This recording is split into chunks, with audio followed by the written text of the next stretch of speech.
А мне вокзал их нравится, такой, как современный. Друзья, сегодня прекрасная погода, самое время отправиться за новыми впечатлениями. Ах да, я Альбина и я блогер, все еще. На этот раз я еду не одна, а с группой. Нас ждет экскурсия в уютный город Aschaffenburg. Schloss Johannesburg. Also so ungefähr, ne? В интернете пишут, что это студенческий город, но для меня он открылся совсем по-другому. Это место с красивой набережной вдоль Майна, где хочется гулять часами и с потрясающим видом на город с итальянской виллой. Палаццо, как говорится, let's go. Ну, посмотрим, чем удивит нас этот город. Мне уже понравились эти котики. В список самых главных достопримечательностей города входит замок Йоханнесбург и Помпейский дом, Помпеянум. Как вам такое название? А еще, говорят, здесь в парке цветут красиво магнолии, но, к сожалению, они уже к нашему приезду отцвели. Так что, друзья, на следующий год, весенний период, вам прямиком в парк Шанталь. Там находится магнолиевая роща, насчитывающая около 40 деревьев, некоторым из которых более 100 лет.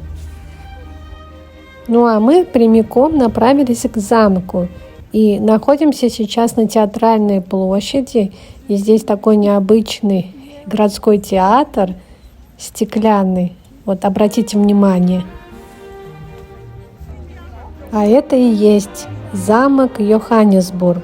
Он сразу притягивает взгляд своим мощным и строгим обликом из красного песчаника. Замок построили в начале 17 века, и он считается одним из лучших примеров архитектуры и ренессанса в Германии. А здесь необычный питьевой фонтан, и написано, где сделал паузу Маулафт. Маулафтом называют человека с открытым ртом, удивленным. Вот здесь его шляпа национальная и плащ. И я так понимаю, что это как намек, что он здесь остановился, попил воду и раскрыл рот, ахнул, когда увидел такой замок. Вы только послушайте, как звучат колокола.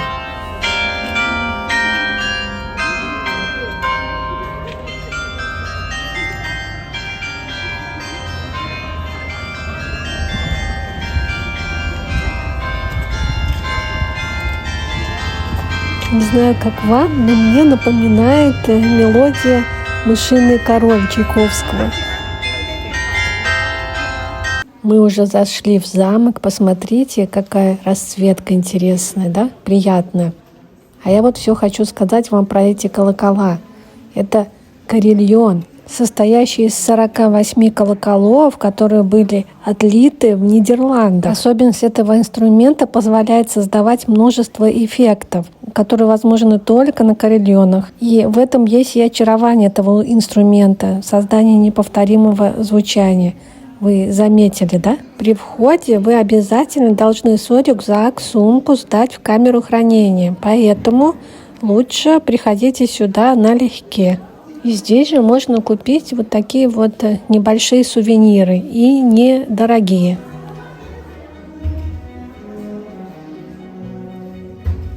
А это я пытаюсь сделать эффектное, модное видео в трендовое, со ступенек сразу в музей. Так выглядел замок после Второй мировой войны. Интересный факт. Этот замок специально возводили как вторую резиденцию для архиепископов Майнца, место, куда можно было уехать от суеты. Во время Второй мировой войны замок был почти полностью разрушен, но позже его восстановили буквально по крупицам, сохранив исторический облик. А еще внутри замка хранится одна из самых больших коллекций работы Лукаса Кранаха, старшего, редкость даже для крупных музеев. Коротко расскажу о нем. Это один из самых известных художников немецкого Ренессанса.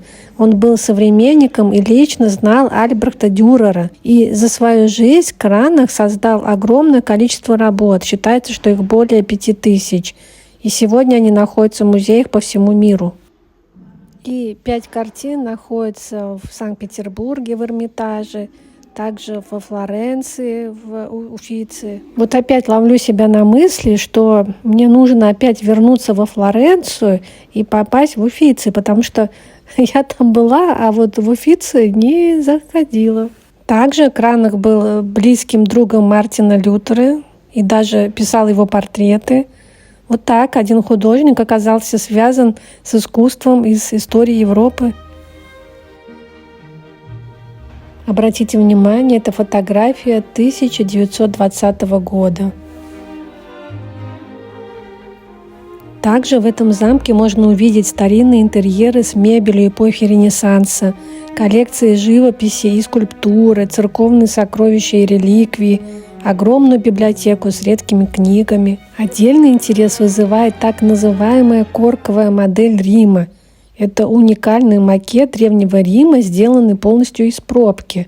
Он очень детализированный и дает представление о том, как выглядел город в античные времена. Здесь тоже есть такой отдел.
Как я вам уже и говорила, примечательной особенностью замка является крупнейшая в мире коллекция архитектурных моделей из пробок. Эти поразительно детализированные копии, созданные придворным кондитером, представляете, Карлом Маем и его сыном Георгом, начиная с 1792 года. Они изображают самые известные руины Рима. А с середины 1996 года отреставрированные модели выставляются в заново оформленных залах. Расскажу вам немного о том, как этот кондитер стал одним из величайших мастеров филопластики. Это искусство резьбы по пробке. Сейчас вы видите макет Колизея, здесь же есть и макет Пантеона, и другие руины Рима. Этот кондитер стал придворным кондитером архиепископа Майнца Карла Теодора фон Дальберга. И он начал создавать модели античных зданий из пробки, как украшения для княжеских столов и учебные пособия. Хотя он, вероятно, никогда и не был в Италии, он с поразительной точностью копировал руины по гравюрам и моделям других мастеров. У него было 6 детей, и один из его сыновей, Георг, продолжил дело отца и даже совершил путешествие в Рим для изучения оригиналов. Вот так, друзья, кондитер по профессии не стал бы знаменитым, если не его бы хобби – пробки.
Начинаются апартаменты, один из любимых моих отделов. Обратите внимание на обои, видимо, шелковые.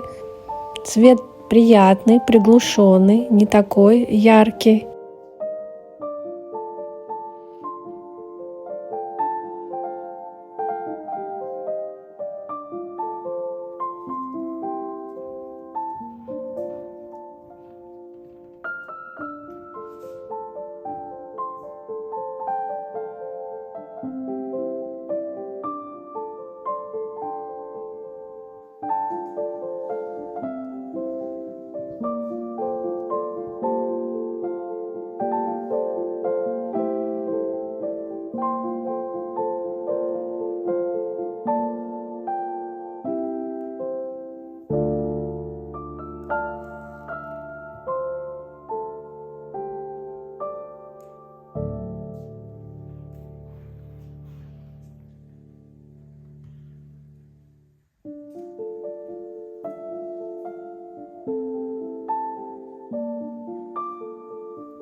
Внутренний двор, ну, шикарно, очень красиво.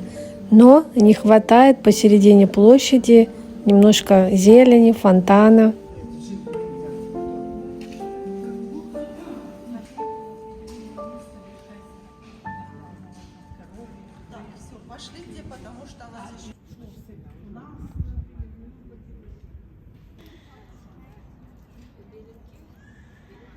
Güzelmiş aşağısı.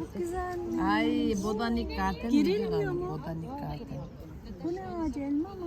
Elma kapı. Sarmaşık. Kız elma ağacı. Sarmaşık. Bilmem. Ne güzel ot kokuyor. Buradan da. Orada harfiye korkuyor. Şuradan şöyle güzel poz olurmuş ay. Buradan da güzel gözüküyor değil mi? Bence gelin yavaş yavaş yürüyelim de yürüyün. Siz gençsiniz, güzelsiniz, ayaklarınız toprağa basın. Да, гуляя по замку, ловишь себя на мысли, что здесь все продумано до деталей. От массивных дверей до тихих внутренних двориков, где когда-то прогуливали знатные люди. А это своеобразный лифт. А мы идем ко второй достопримечательности, к Помпеяниуму, о котором я вам говорила. Где она убежала, да? Тут еще одна была. Сейчас пошатаем. А, вон она. О, такая красавица. Такая девочка.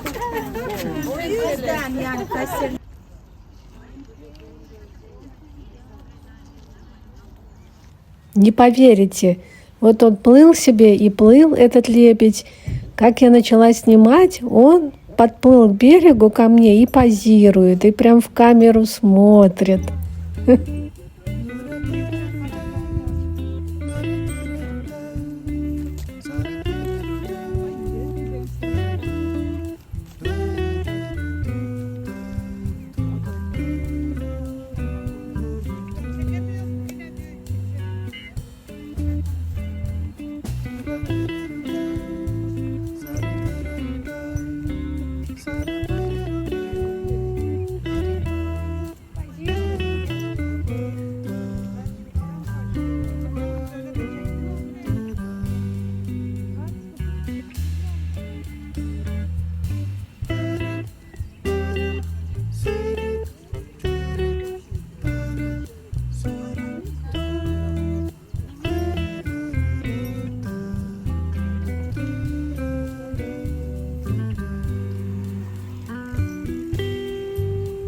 Друзья, мы обошли замок и полюбовались видом на Майн и видом на замок.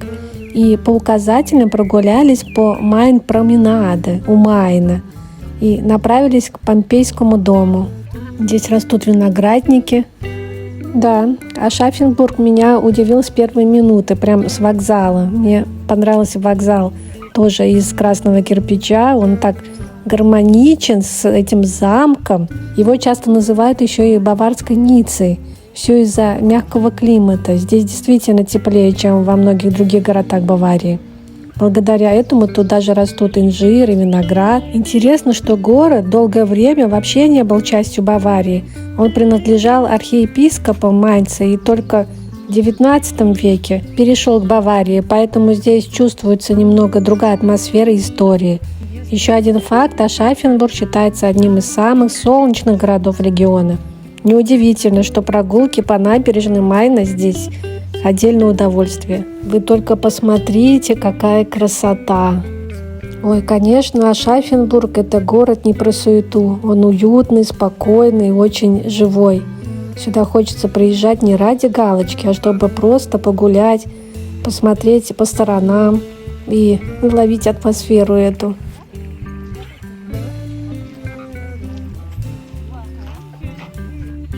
Друзья, поднялись еще выше, но здесь вообще... Как вы уже заметили, Помпеянум расположен в дворцовых садах на высоком берегу реки Майн. А вот вдохновленный раскопками в Помпеях и домом Кастора и Палукса, король Людвиг I поручил архитектору Фридриху фон Гертнеру построить эту идеальную копию римского дома. Король ее построил не как виллу для себя, а как образовательный экспонат, призванный позволить любителям искусства Германии изучать древнюю культуру Италии.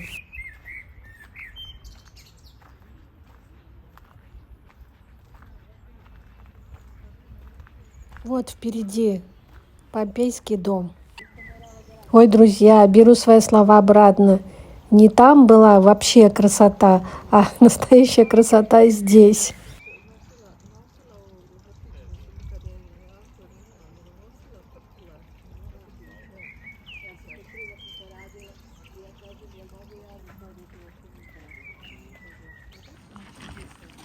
Смотрите, какой вид красивый. Да, вид шикарный. Когда смотришь на здание, кажется, что находишься либо в Афинах, либо в Риме. Поэтому ощущение возникает очень необычное. Такое место не совсем типично для Германии. С одной стороны, необычно античное здание, с другой стороны Майн, а впереди прекрасная панорама на величественный замок.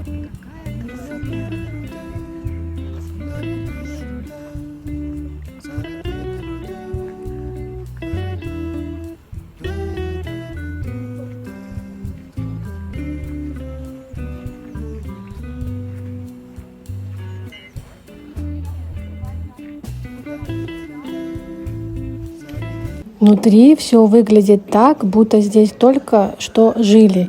Яркие фрески, мозаики, уютный атриум с открытым небом. Даже цвета стен подобраны под образы, найденные при раскопках Помпеи. А еще говорят, что именно здесь снимали сцены для исторических фильмов. Настолько все выглядит аутентично.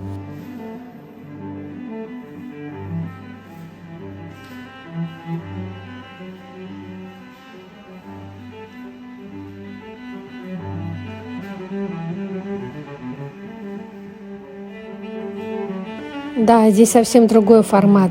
Это не классический музей с витринами, а скорее погружение в жизнь древнего Рима.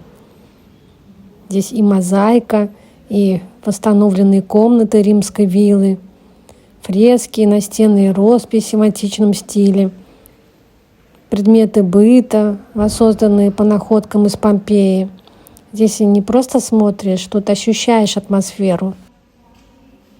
А если коротко, то замок — это про историю, искусство и величие, а Помпеяниум — про эмоции, атмосферу и эффект «вау», я как будто в Италии.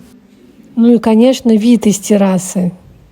Город, зелень вокруг, все складывается в идеальную картинку. Это место не про спешку, здесь хочется просто остановиться и почувствовать эту атмосферу.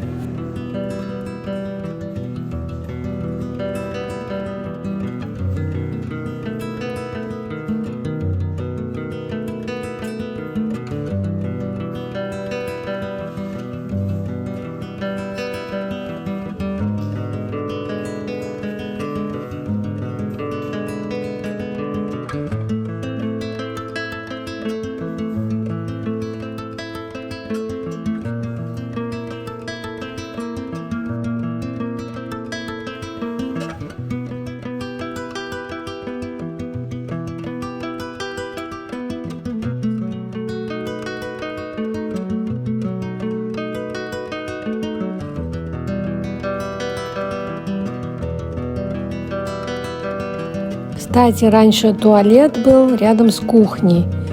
Это считалось практичным. В целях экономии труб.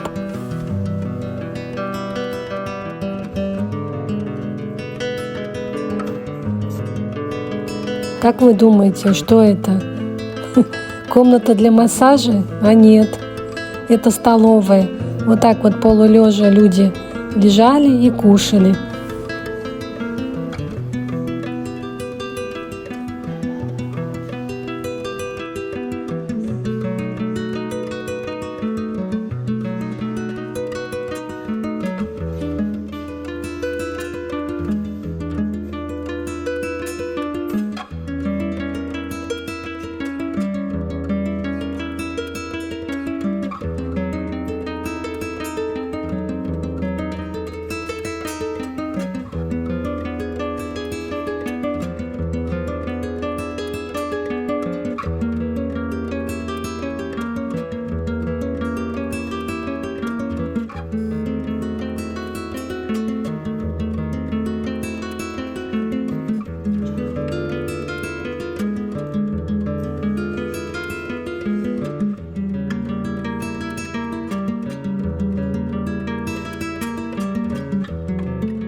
Друзья, экскурсия закончилась, мы немножко приустали, ждем свой поезд. Возле вокзала есть такое вот замечательное кафе.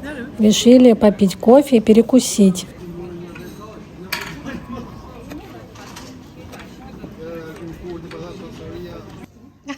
Поезд. А еще недалеко от вокзала есть такой парфюмерный магазин, замечательный, с необычным и редким парфюмом. Ну, после такой поездки я в гостях, вот так вот меня встречают.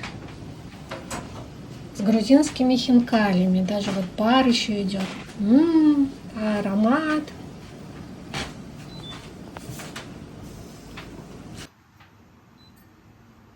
А ты уже бросила, да, новую партию? Так вот они так варятся.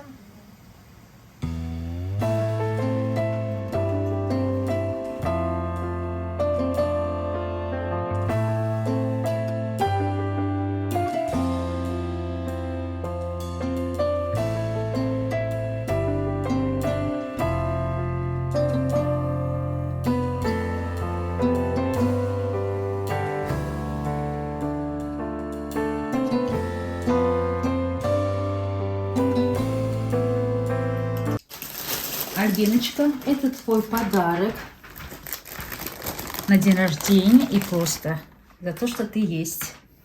Вот спасибо. Ну, сейчас, друзья, будет как раз распаковочка. Первый мой подарок из Сараева.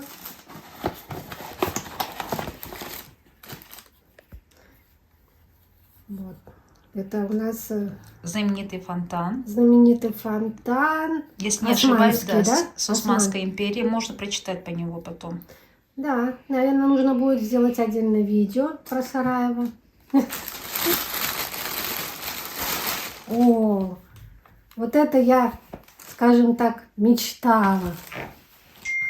Это как Лейла всегда говорила, мечта всей моей жизни. Это вот по исламу. Очень красиво. Ну, у меня уже от тебя есть один подарочек такой. Вот у меня уже будет прям как они друг к другу подходят, тоже на полку поставлю. Ну, главное, друзья, молиться. Там еще один подарочек.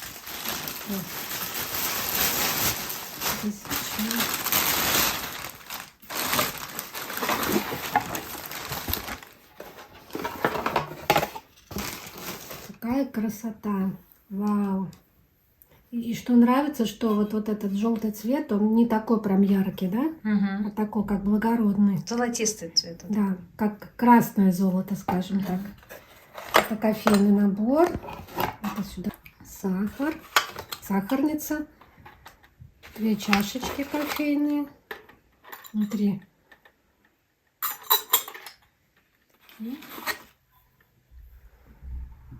И турка. Тоже, да, из Османской империи. Ну, сегодня испробуем. Будем пить кофе. Турецкое. Очень, подарки очень понравились. Я рада, что тебе понравилось. Красивые. Да, и спасибо тебе. И желаю тебе чаще путешествовать, ездить и привозить подарочки. Спасибо. Друзья, довольная, счастливая, возвращаюсь в Нюрнберг. Вот так прошли мои выходные. А как проходят ваши выходные? Напишите в комментариях.